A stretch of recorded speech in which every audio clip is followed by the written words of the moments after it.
الحمد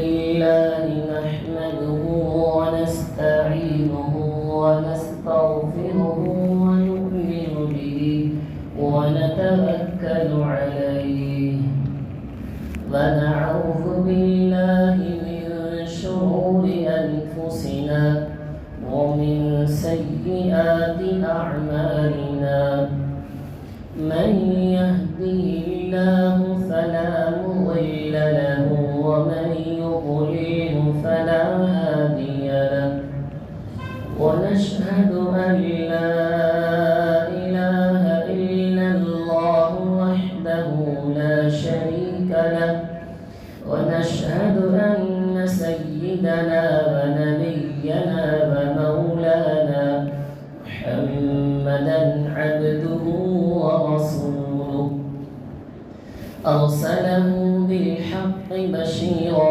ونذيرا وداعيا إلى الله بإذنه وسراجا منيرا أما بعد أعوذ بالله من الشيطان الرجيم بسم الله الرحمن الرحيم وما أرسلناك إلا رحمة للعالمين وقال تعالى إنا نحن نزلنا الذكر وإنا له لحافظون صدق الله العظيم. اللهم صل على محمد في أفضل كلامنا اللهم صل على محمد في أوسط كلامنا اللهم صل على محمد في آخر كلامنا رب اشرح لي صدري ويسر لي أمري واحلل عقدة من لساني يفقه قولي.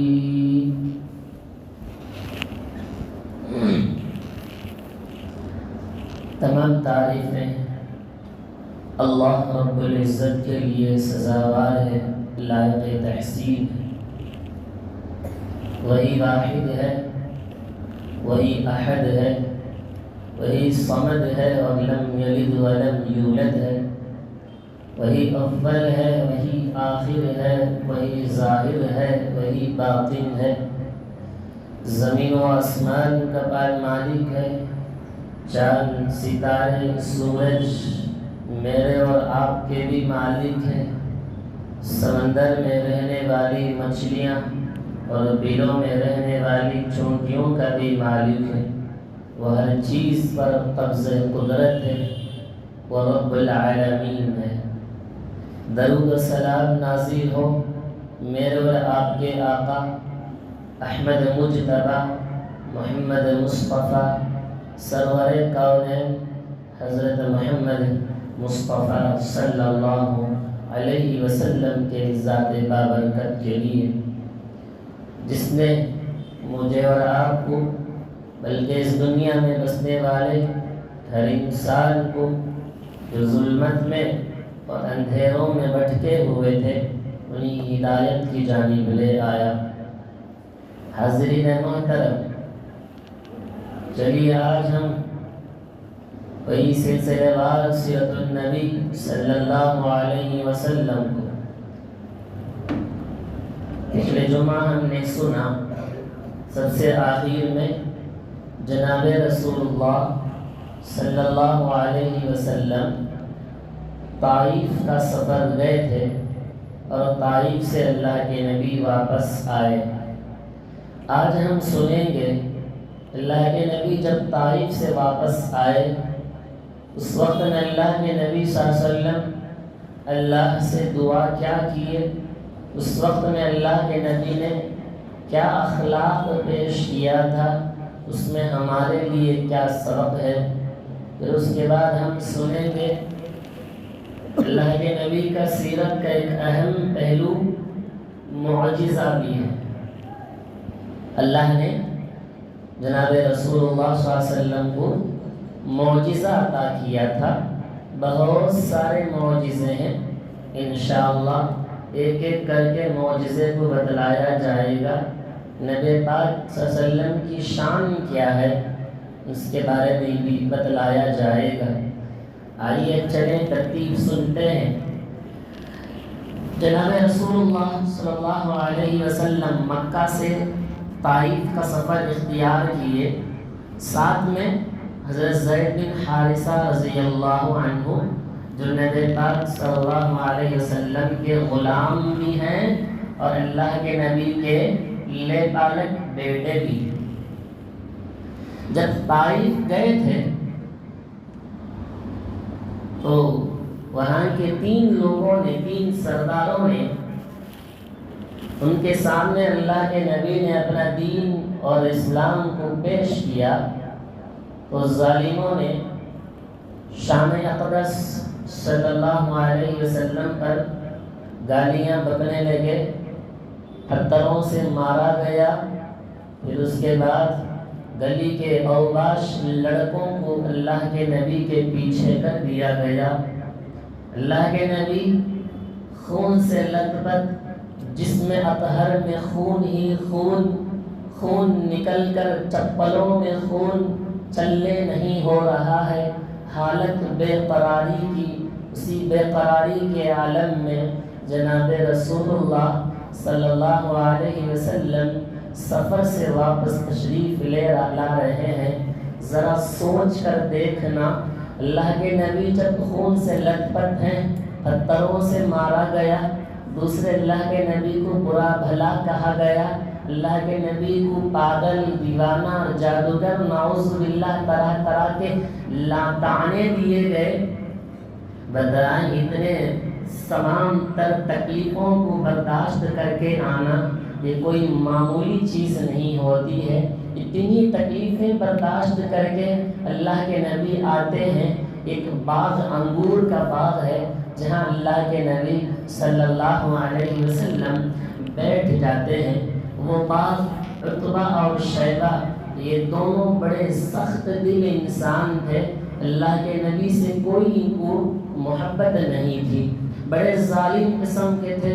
وہ انگور کا باغ تھا، اللہ کے نبی وہاں بیٹھ کر اللہ سے دعا کرتے ہیں، اللہم اہدنا، اے اللہ اس قوم کی ہدایت دینا، میں لوگوں کی کمتری اور بے بسی، ان لوگوں کی شکایت تجھ سے کرتا ہوں۔ رب العالمین تو نے مجھے کن لوگوں کے حوالے کر دیا ہے؟ ایسے لوگ ظالم ہیں جو مجھ پر قابو پانا چاہتے ہیں، یہ ایسے ظالم اور دشمن ہیں جو مجھ پر ظلم و زیادتی کرتی ہے۔ اے رب العالمین کیا تو اسی پر راضی ہے؟ اگر تو اس پر راضی ہے تو میں بھی تیرے فیصلے پر، تیرے تقدیر پر راضی ہوں۔ اے اللہ میں تجھ سے عافیت اور سلامتی کی دعا مانگتا ہوں۔ اتنے زخمی ہونے کے باوجود بھی اللہ کے نبی نے اس قوم کے لیے ہدایت کی دعا کرتے ہیں۔ زخمی ہو گئے ہیں، گالیوں اور طعنہ سن کر واپس آ رہے ہیں، اس کے باوجود بھی اللہ کے نبی ان کے لیے ہدایت کی دعا دیتے ہیں۔ اتنے میں عتبہ اور شیبہ باغ میں بیٹھ کر اللہ کے نبی کے اس حالت کو دیکھتے ہیں۔ بڑا ترس آیا اللہ کے نبی کے اوپر، کیونکہ اللہ کے نبی سے بڑی سخت نفرت تھی ان ظالموں کو، مگر اس نے اس کے انگور کے باغ میں سے ایک انگور کا ایک خوشہ نکالا، پلیٹ میں رکھ کر اس کا ایک غلام ہے عداس نام کا، اس کے ہاتھ میں بھیجتا ہے، لے جا اور جناب رسول اللہ صلی اللہ علیہ وسلم کے پاس پیش کرنا، کہ کہنا کہ اس کو کھا لیں کہ آپ خون سے تر ہو چکے ہیں، بھیگ چکے ہیں۔ وہ عداس انگور کا ایک خوشہ پلیٹ میں رکھ کر محمد رسول اللہ صلی اللہ علیہ وسلم کے درمیان میں پیش کرتا ہے۔ اللہ کے نبی انگور کو دیکھ کر کھانے سے پہلے بسم اللہ الرحمن الرحیم پڑھتے ہیں۔ یہ سننا تھا وہ غلام عداس جو نصارہ تھا، عیسائی تھا، وہ کہنے لگا میں طائف میں اتنے سال سے ہوں، آج تک میں کسی آدمی کے زبان سے بسم اللہ لفظ کلام کہتے ہوئے میں نے نہیں سنا۔ یہ کون سا کلام ہے جس میں سراسر اللہ کی تعریف اور بڑائی ہے؟ تو اللہ کے نبی صلی اللہ علیہ وسلم نے اس عداس اسے نصارہ عیسائی غلام سے پوچھا، بتا تیرا مذہب کیا ہے، تو کس شہر سے تعلق رکھنے والا ہے؟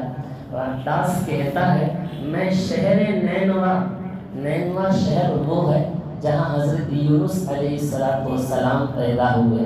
اللہ کے نبی نے کہا کیا تو یونس کے شہر سے تعلق رکھتا ہے؟ اس نے کہا ہاں یا رسول اللہ، تو یونس تو میرے بھائی ہیں۔ اللہ کے نبی نے کہا یونس میرے بھائی ہیں، بھائی کا مطلب نبی بھائی ہیں، میرے بھائی ہیں وہ، تو یہ سننا تھا۔ تو اس نے فوراً اللہ کے نبی صلی اللہ علیہ وسلم کے ہاتھ پر ہاتھ رکھ کر کہنے لگا یا رسول اللہ میں آپ پر ایمان لے آتا ہوں۔ وہ اسلام قبول کیا اور اسلام قبول کرنے کے ساتھ فوراً اللہ کے نبی کے پیشانی کو اور ہاتھ اور پیر کو چومنے لگا۔ یہاں ہمارے لیے ایک تعلیم ہے، اللہ کے نبی صلی اللہ علیہ وسلم نے تعلیم دیا ہے۔ تعلیم یہ ہے کل امر ذی بال لم یبدأ فیہا بسم اللہ الرحمن الرحیم، ہر نیک کام کے شروع میں بسم اللہ الرحمن الرحیم پڑھا کیجئے۔ اللہ کے نبی نے یہاں تعلیم دیا کہ اللہ کے نبی نے اس کو کھانے سے پہلے بسم اللہ پڑھا۔ یہ بسم اللہ کا اثر، یہ بسم اللہ والا کلام اس غیر مسلم، اس نصارہ، اس عیسائی پر اتنا اثر کر گیا کہ وہ ایمان قبول کر بیٹھا۔ اللہ کے نبی نے کہا جس کام کے شروع میں، نیک کام کار خیر کے شروع میں اگر بسم اللہ نہ ہو تو اس کام میں بے برکتی ہے، اس کام میں برکتیں نہیں آتی ہیں۔ تو لہٰذا ہر وہ کام چاہے کھانے کا نہ ہو، کھانے کے علاوہ ہر خیر کام، چاہے صبح کسی بھی نیک کام کرنے جائیں، کام کو شروع کرنے سے پہلے بسم اللہ الرحمن الرحیم کا پڑھ لینا ایسا ہے گویا کہ اس کے پورے کاموں میں اللہ تبارک و تعالی برکت و نزول فرما دیتا ہے۔ حضرت عائشہ صدیقہ رضی اللہ عنہا اللہ کے نبی سے پوچھتی ہیں یا رسول اللہ، احد کے دن سے بھی زیادہ کوئی سخت دن آپ پر گزرا ہے؟ حضرت عائشہ پوچھتی ہیں کہ یا رسول اللہ احد سے بھی زیادہ سخت دن آپ پر کوئی گزرا ہے؟ اللہ کے نبی نے کہا مجھے اس سے بھی زیادہ سخت دن اس وقت میں گزرا تھا، اس وقت سے بھی زیادہ دل مجھے اس وقت ٹوٹا تھا جب میں طائف گیا، عداس کے اس کے بعد عبد اللیل کے پاس جا کر ایمان کی دعوت دینے لگا تو اس نے مجھے وہاں سے بھگا دیا اور ظالموں کو میرے پیچھے لگا دیا، تو مجھے خون سے تر کر دیے تھے۔ جب میں واپس ہو رہا تھا اس وقت میں میرا دل ٹوٹا، احد سے بھی زیادہ سخت دن وہ میرے لیے تھا۔ یہ کہہ کر اللہ کے نبی روانہ ہوتے ہیں، دیکھتے ہیں کہ آسمان پر ایک سفیدی چھائی ہوئی ہے۔ اللہ کے نبی نے اپنا چہرہ آسمان کی جانب اٹھایا تو کیا دیکھتے ہیں؟ میرے نبی کی شان دیکھنا۔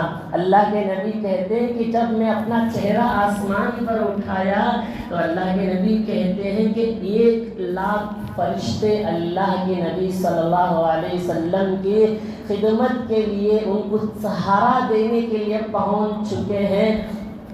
اس میں حضرت جبرائیل علیہ السلام آ کر کھڑے ہو کر کہتے ہیں السلام علینا ایھا النبی ورحمۃ اللہ وبرکاتہ، سلام پیش کر کے اتنے کتابوں میں لکھا ہے کہ حضرت جبرائیل اتنے عاجزی سے کھڑے ہوئے ہیں۔ اللہ اکبر، کیونکہ جب معراج پر تشریف لے گئے ایک مقام تھا جہاں اللہ کے نبی کو چھوڑنا تھا، حضرت جبرائیل نے کہا اس سے بڑھ کر میں نہیں جا سکتا، یہ آپ کو جانے کے لیے اجازت ہے، مجھے جانے کے لیے اجازت نہیں ہے۔ تمام نبیوں میں کوئی اعلیٰ اور عرفہ، کوئی بلند مرتبہ کچھ سے ملا ہے وہ میرے نبی کو ملا ہے۔ میرے نبی پاک صلی اللہ علیہ وسلم وہاں کھڑے ہیں، حضرت جبرائیل کھڑ کر کہتے ہیں یا رسول اللہ اگر آپ حکم کریں لوگوں نے آپ کے قوم نے آپ کے ساتھ بڑا برا سلوک کیا ہے، اللہ نے اس سلوک کو دیکھا ہے۔ اگر آپ چاہیں، اگر آپ اجازت دیں تو دیکھیں کہ طائف نہ رہے گا، یہ طائف والے نہ رہیں گے، نہ جوان رہے گا نہ بوڑھے رہیں گے، سب کو تہس نہس ختم کر کے رکھ دیا جائے گا، جس میں ہواؤں کے فرشتے بھی ہیں، طوفان کے فرشتے بھی موجود ہیں، پہاڑ کے فرشتے بھی موجود ہیں، ہواؤں کے فرشتے بھی موجود ہیں، تمام فرشتے موجود ہیں۔ اتنے میں سامنے سے پہاڑ کے فرشتے آ کر کہتے کہ یا رسول اللہ، آپ کے قوم نے آپ کو جواب دیا ہے، اگر آپ حکم کریں آپ جو چاہیں وہ ہو جائے گا، صرف آپ حکم کر کے دیکھیں کہ دونوں پہاڑوں کو لے کر میں ایسے ملا دوں گا کہ جس میں طائف والے پیس کر رہ جائیں گے، صرف آپ حکم کریں، میں آپ کے حکم کی اتباع میں وہاں کھڑا ہوں۔ اللہ کے نبی نے حضرت جبرائیل سے پوچھا، اے جبرائیل، یہ جو دو لوگ ہیں یہ تیرے امتی ہیں کہ میرے امتی ہیں؟ جبرائیل نے کہا کہ یا رسول اللہ، یہ تو تیرے امتی ہیں، جب میرے امتی ہیں تو ان کا معاملہ مجھ پر چھوڑ دو، آپ اس پر دخل مت دو۔ اللہ کے نبی صلی اللہ علیہ وسلم کا میں بات آگے بڑھانے سے پہلے ایک بات سمجھانا چاہوں گا۔ جس طرح ماں باپ اپنے بچوں کو جتنا چاہتے ہیں، ایک استاذ اپنے شاگرد کو جتنا چاہتا ہے، ایک آدمی کسی آدمی کو جتنا چاہتا ہے، فرماتے ہیں 1,20,000 پر 3,990 پر 9 نبیوں نے اپنی امتی کو جتنا چاہا ہے، اس سے کئی گنا زیادہ میرے نبی نے میری امتی کو چاہا ہے، اس سے کئی گنا اللہ کے نبی نے اس امت کو چاہا ہے۔ فرماتے ہیں امام مفتی ظفر علی خان صدام رحمۃ اللہ علیہ فرماتے ہیں 1,20,000 پر 3,990 پر 9 نبیوں کے سامنے سے کسی کافر کا جنازہ جاتا تو وہ اتنا نہیں روتے، میرے نبی کے سامنے سے کسی کافر کا جنازہ جاتا تو اللہ کے نبی اتنا زار و قطار روتے، کہتے کہ کاش یہ ایمان والا ہو جاتا۔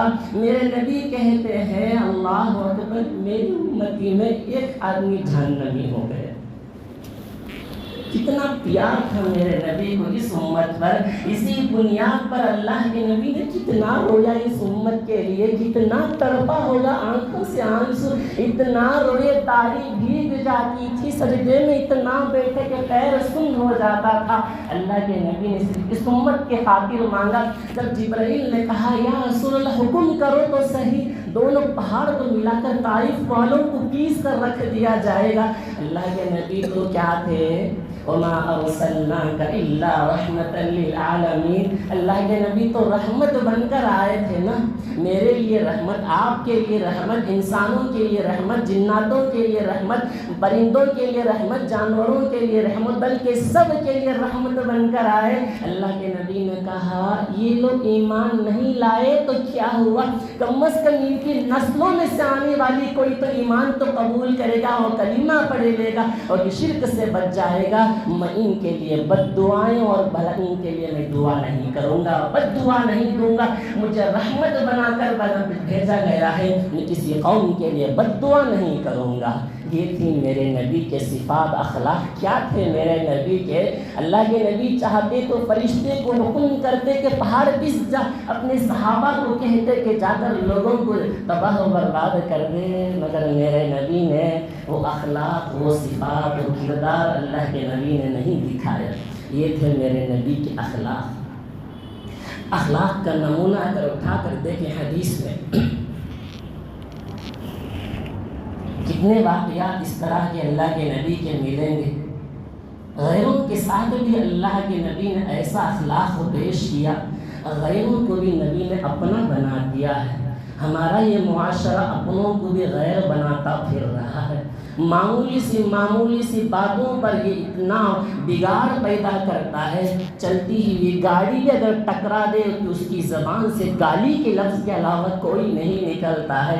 گھروں کے صحن کے سامنے کوئی کچرا بھی پھینک دے اس وقت میں ہمارا اخلاق کا مظاہرہ رہا ہوتا ہے۔ میرے نبی نے غیر کو بھی اپنایا، ہمارا یہ معاشرہ اپنوں کو بھی غیر بنا کے پھر رہا ہے۔ اس لیے آپس میں محبتیں ختم، الفتیں ختم، تمام چیزیں ختم ہو کر رہ گئی ہے۔ یہ تھے میرے نبی کے صفات ہیں۔ اس کے بعد اللہ کے نبی صلی اللہ علیہ وسلم طائف سے واپس تشریف لا رہے ہیں۔ حضرت زید بن حارثہ کہتے ہیں کہ یا رسول اللہ اب مکے میں داخل ہوں گے کیسا؟ مکے والوں نے نکال دیا، مکے میں جانا ہے، بغیر پناہ کے مکے میں جانا ہمارے لیے مناسب نہیں۔ تو اللہ کے نبی نے کہا اے زید، اللہ تبارک و تعالیٰ اپنی قوم، اپنے اس دین کی حفاظت و مددگار خود ہی کرے گا، پریشان ہونے کی ضرورت نہیں۔ تو مطعم بن عدی، اللہ کے نبی نے ان سے پناہ چاہی، کیونکہ بغیر پناہ کے مکے میں داخل ہونا نامناسب تھا۔ مطعم بن عدی نے اللہ کے نبی کو پناہ دیا۔ اللہ کے نبی مسجد حرام تشریف لے گئے اور وہاں طواف کیا، حجر اسود کا بوسہ دیا، اور اللہ کے نبی اپنے گھر تشریف لے گئے۔ جتنا تکلیف اللہ کے نبی نے اس طائف کے سفر میں سہا ہے، اسی لیے اللہ نے اس سفر سے ایک بہترین سفر عطا کیا تھا۔ اس کے بعد یہ سفر بڑا تکلیف والا سفر تھا، اس سفر میں لوگوں نے شان اقدس میں گستاخیاں کی ہیں، اللہ نے اس کے بدلے میں ایک بہترین سفر عطا کیا، وہ معراج کا سفر ہے۔ طائف کے سفر کے بعد فوراً اللہ نے اسی سال اللہ کے نبی کو معراج کا ایک شاندار سفر عطا کیا۔ اس سفر میں خوبصورت تحفہ سے نوازا، نماز کا تحفہ، الصلاۃ معراج المؤمن، مومن نماز مومن کا معراج ہے، یہ تحفہ عطا کیا۔ آئیے نبی پاک صلی اللہ علیہ وسلم کی سیرت کا کوئی اہم پہلو ہے، وہ معجزہ بھی ہے، جس میں اللہ کے نبی صلی اللہ علیہ وسلم کی ذات اطہر پر اللہ تبارک و تعالیٰ نے کوئی سب سے بڑا اور مقدس اور بڑا معجزہ عطا کیا ہے، تو وہ قرآن کا معجزہ عطا کیا۔ سب سے عظیم تحفہ اللہ نے اللہ کے نبی کو دیا ہے، تو وہ نماز کا تحفہ دیا ہے۔ آئیے اسی موضوع پر، اسی معجزے کے بارے میں ہم سنتے چلیں۔ حضرین محترم، اللہ کے نبی صلی اللہ علیہ وسلم کیا تمام انبیاء کرام علیہ السلام کو اللہ تبارک و تعالی طرح طرح کے معجزات عطا فرمائے۔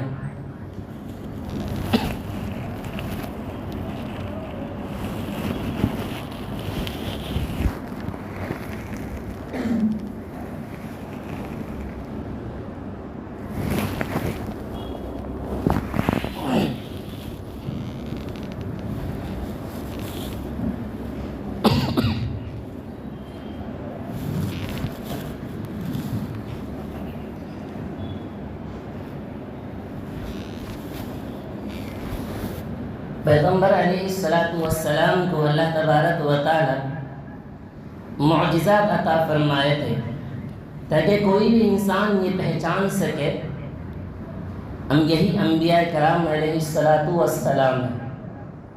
عرب کا دستور تھا کہ کوئی بھی قاصد کوئی خط لے کر آتا ہے، کوئی پیغام لے کر آتا ہے، تو عرب والے بغیر ایویڈنس کے، بغیر پروف کے کوئی بات کو قبول کرنے کے لیے تیار نہیں تھے۔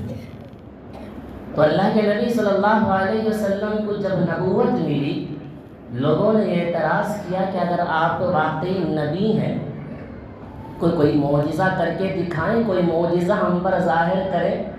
معجزہ دکھانے کے باوجود بھی ظالموں نے ایمان قبول نہیں کیا تھا۔ اگر آپ نبی ہیں تو کوئی معجزہ دکھاؤ، یہ درخواست اللہ کے نبی سے ان لوگوں نے کیا۔ تو اللہ نے سب سے پہلے غار حرا میں ایک آیت نازل کیا، وہ سب سے پہلے وحی، سب سے پہلا معجزہ اللہ کے نبی صلی اللہ علیہ وسلم کو اللہ نے عطا کیا ہے۔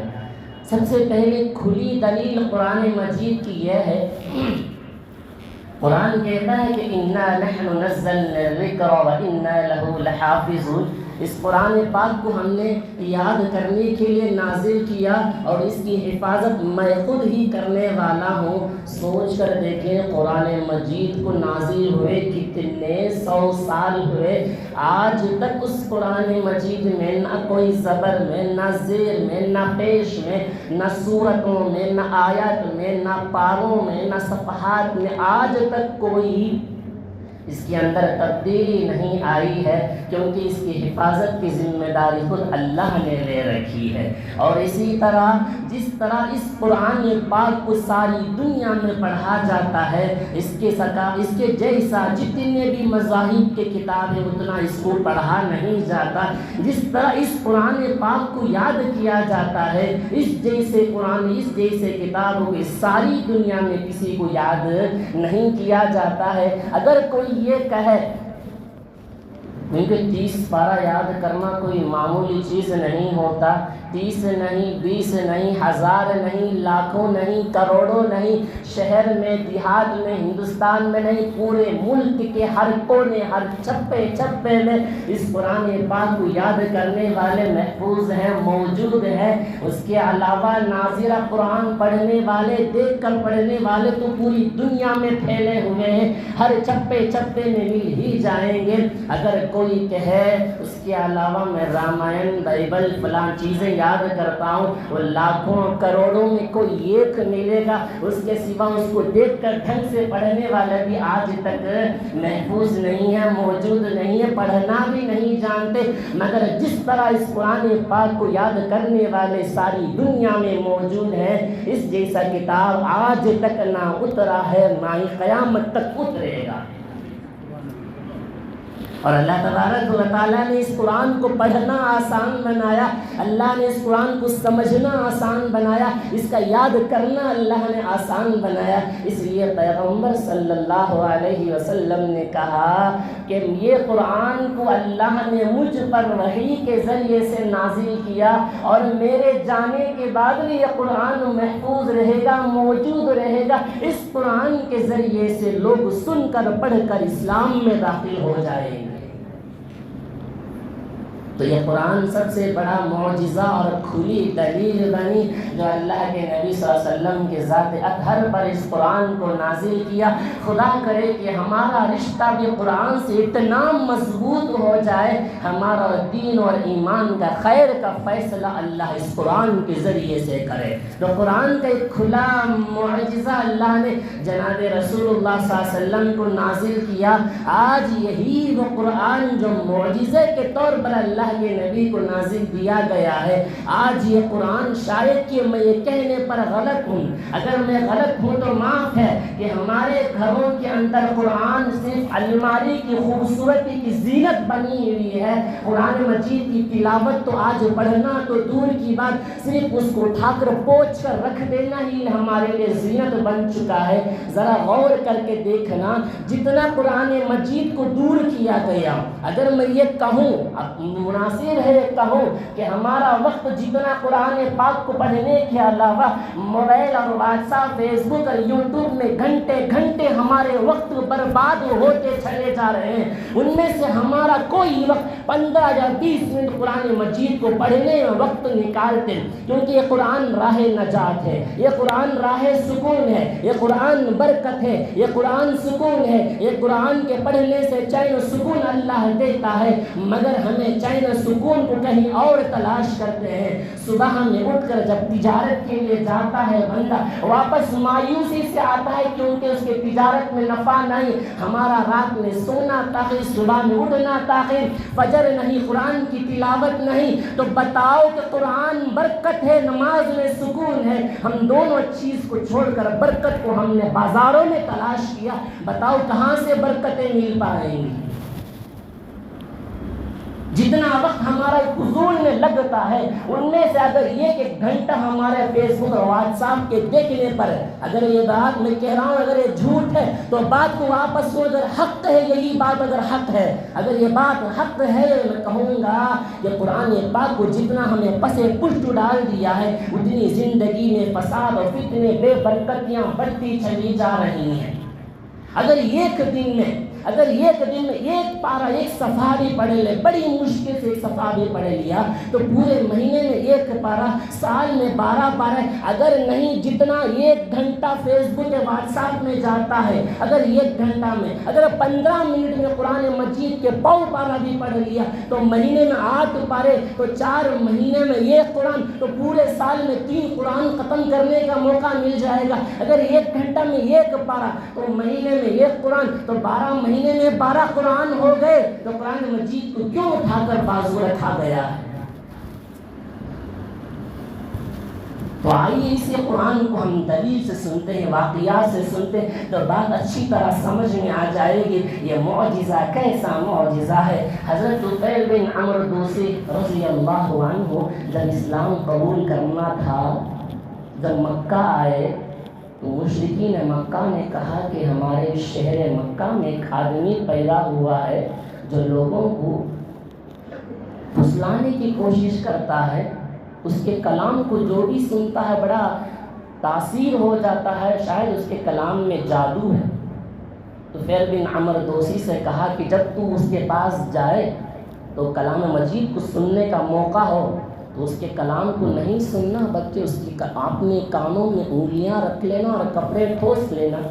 تو طفیل بن عمرو دوسی نے ان باتوں کو سن کر گئے، دیکھا کہ حرم پاک میں جناب رسول اللہ صلی اللہ علیہ وسلم قرآن مجید کی تلاوت کر رہے تھے نماز میں۔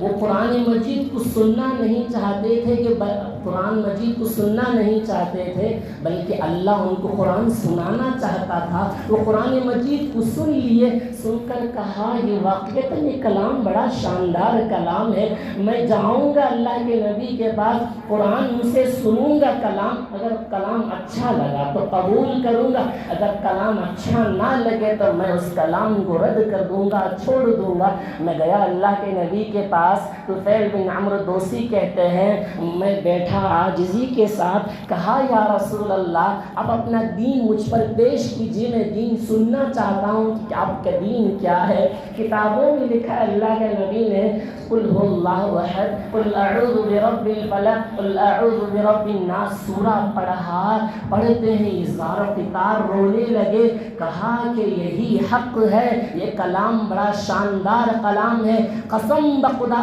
آج تک ایسا کلام میں نے نہیں سنا۔ تو سنتے ہی اتنا اس پر اثر ہوا، غیر مسلم تھا اور اسلام قبول نہیں کیے تھے، اتنا اثر ہوا کہ فوراً دست مبارک پر ایمان قبول کرنے کے لیے تیار ہو گیا۔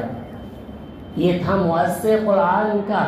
اور بھی قرآن پاک کے بارے میں سنیں، جب قرآن مجید کی تلاوت کرتے ہیں تو ہمارے قرآن کی تلاوت کرنے کے لیے سننے کے لیے کون آتے ہیں؟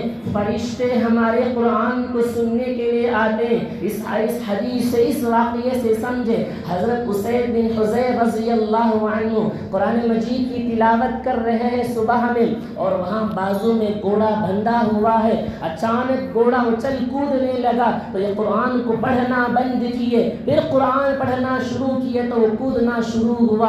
اتنے میں آسمان کی طرف دیکھتے ہیں کہ آسمان سفید اور چمک رہا ہے، یہ دیکھ کر فوراً اللہ کے نبی کے پاس گئے، کہا یا رسول اللہ میں قرآن مجید کو پڑھتا ہوں تو آسمان پر سفیدی اور چمک ہے۔ اللہ کے نبی نے کہا اے اسید تو قرآن مجید کو پڑھتا تھا، تیرے قرآن کو سننے کے لیے آسمان سے فرشتے تشریف لائے تھے، اگر تو اسی طرح صبح تک قرآن پڑھتا رہا تو صبح میں پورے لوگ مکے کے ان فرشتوں کو بھی دیکھ لیتے۔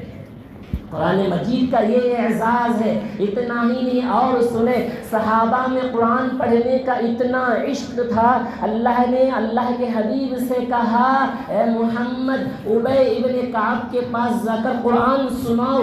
اللہ کے نبی نے کہا یا رسول اللہ، یا اللہ کس کے پاس؟ ابی ابن کعب رضی اللہ عنہ کے پاس۔ اللہ کے نبی گئے، کہا اے ابی ابن کعب اللہ نے کہا ہے تجھے قرآن سناؤ۔ ابی ابن کعب کی آنکھوں سے آنسو آئے، خوشی سے پوچھنے لگے کہ یا رسول اللہ کیا اللہ میرا نام لے کر کہا ہے؟ اللہ کے نبی نے کہا ہاں اللہ تیرے نام لے کر کہا ہے کہ میں تیرے پاس قرآن سناؤں۔ اللہ کے نبی نے کہا ابی بن کعب کے بارے میں تہجد کے 8 تہجد میں ایک قرآن مجید کو ختم کیا کرتے تھے، 8 دن میں ایک قرآن مجید کو ختم کیا کرتے تھے۔ اللہ کے نبی نے حضرت ابی بن کعب رضی اللہ عنہ کے بارے میں کہا میرے امت میں سب سے زیادہ اگر کوئی قرآن پڑھنے والا قرآن کا قاری ہے تو ابی بن کعب رضی اللہ عنہ ہے۔ یہ تھے صحابہ کرام رضی اللہ عنہم اجمعین کا واقعہ ہم نے سنا۔ اتنا دور جانا کیوں ہے؟ حضرت خواجہ معین الدین چشتی اجمیری رحمت اللہ علیہ کے بارے میں لکھا ہے، فرماتے ہیں کہ ایک دن میں 2 قرآن مجید کو ختم کیا کرتے تھے۔ اتنا دور کیوں؟ اور بھی سنیں انہی کے تعلق سے حضرت پیران پیر غوث اعظم دستگیر شیخ عبد القادر جیلانی رحمت اللہ علیہ کے بارے میں آتا ہے، بچپن میں جب امی ان کو مدرسہ لے کر گئی، استاذ نے کہا بیٹا پڑھ کر سناؤ بسم اللہ الرحمن الرحیم۔ یا عبد القادر جیلانی نے بسم اللہ الرحمن الرحیم شروع کر کے مکمل ایک ہی بیٹھک میں پورا قرآن مجید کو پڑھ گئے، 18 پارے پڑھ کر سنا دیا۔ استاذ نے پوچھا بچہ بیٹا بتاؤ یہ کون سا کرامت ہے؟ کوئی اس سے پہلے آپ کسی مدرسے میں پڑھا ہے؟ کہا حضرت میں اس سے پہلے کسی مدرسے میں پڑھا ہوا نہیں ہوں، بلکہ میری امی جان 18 پارے کی حافظہ تھی۔ جب میں پیٹ میں تھا اس وقت میں امی جان ہمیشہ صبح سے لے کر شام تک اسی قرآن مجید کو پڑھنے کا معمول بنایا کرتی تھی، اور جب میں پیدا ہو گیا تو امی جان مجھے صبح شام بازو بٹھا کر قرآن پڑھتی تھی۔ میں قرآن سن سن کے یہ عالم ہوا کہ میں قرآن کا مکمل 18 پارہ کم عمری میں، شاید کہ اس وقت کی عمر 4 یا 5 سال ہوگی، بسم اللہ سے لے کر 18 پارہ ایک ہی مجلس میں ایک ہی بیٹھک میں سنا دیا کرتے تھے۔ یہ ہے قرآن سے عشق کرنے والے۔ اور سنیں حضرت امام ابو حنیفہ رحمت اللہ علیہ کے بارے میں پورے رمضان المبارک میں 60 قرآن ختم کیا کرتے تھے۔ تو قرآن سے یہ عشق ہے، قرآن سے یہ محبت، یہ لگاؤ پیدا ہوتا ہے۔ آج ہم قرآن کو پس پشت ڈال کر آج ہم برکتوں کو، سکون کو کہیں اور تلاش کرتے ہیں۔ قرآن کہتا ہے شفا اس میں ہے، قرآن کہا کہ سکون اس میں ہے، قرآن کہتا ہے کہ برکت اس میں ہے، قرآن کے اندر تمام چیزیں موجود ہیں، مگر برکت کو، سکون کو، پریشانی کو تلاش باہر کہیں اور جا کر کیا جاتا ہے، جو خود قرآن پاک میں موجود ہے۔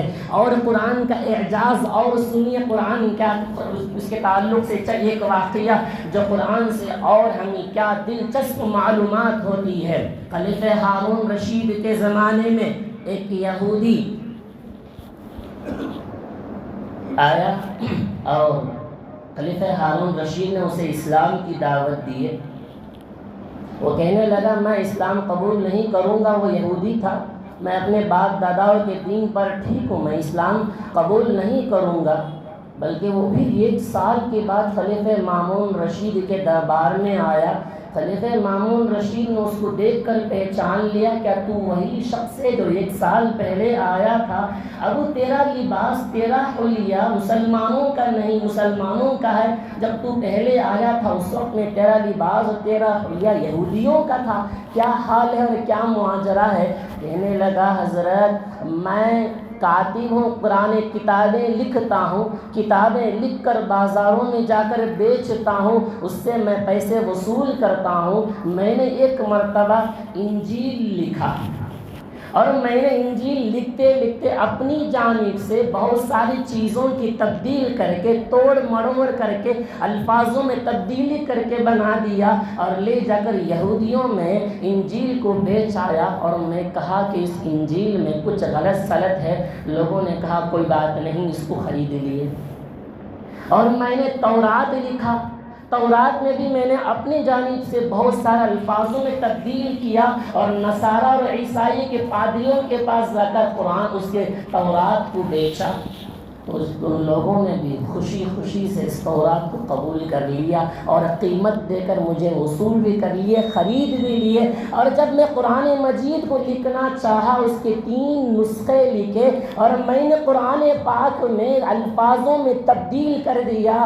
خدا تو اس قرآن کی حفاظت کی ذمہ داری لے رکھا تھا، انہیں کہا کہ میں قرآن کے الفاظوں میں تبدیل کیا اور لے جا کر مسلمانوں میں پیش کیا۔ مسلمانوں نے پورا قرآن پڑھا، مسلمانوں نے کہا یہ جھوٹ ہے، قرآن پاک میں تو نے رد و بدل کیا ہے، ہم اس کو قبول نہیں کریں گے، اس کی حفاظت کی ذمہ داری اللہ نے لے رکھی ہے۔ تو میں اسی وقت کہا یہ دین حق ہے، یہ قرآن حق ہے، تو فوراً اس نے اسلام قبول کیا۔ اسی وجہ سے میں آج ایمان قبول کیا ہوں۔ یہ قرآن کا معجزہ، یہ قرآن کا کھلی نشانی اور کھلی دلیل ہے، کیونکہ اس کا پڑھنا اللہ نے آسان کیا، اس کا سمجھنا اللہ نے آسان کیا، اس کا یاد کرنا اللہ نے آسان کیا۔